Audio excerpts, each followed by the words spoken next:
Nancy చాయ్. ఏం కూర వండుకున్నాం ఈరోజు? టమాటా వండుకున్నామా? ఆకుకూరనా? ఆకుకూరలే వండుకుందాం. పాలకూర. చాయ్ తాగిన పక్కకి పెట్టు. కూరగాయలు కోసుకుందాం తర్వాత.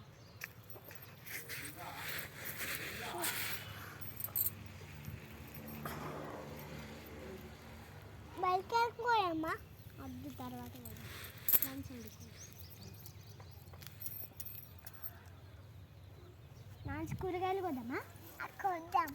సరే, నువ్వు కూరగాయలు పోయి నేను బియ్యం నానబెడతా.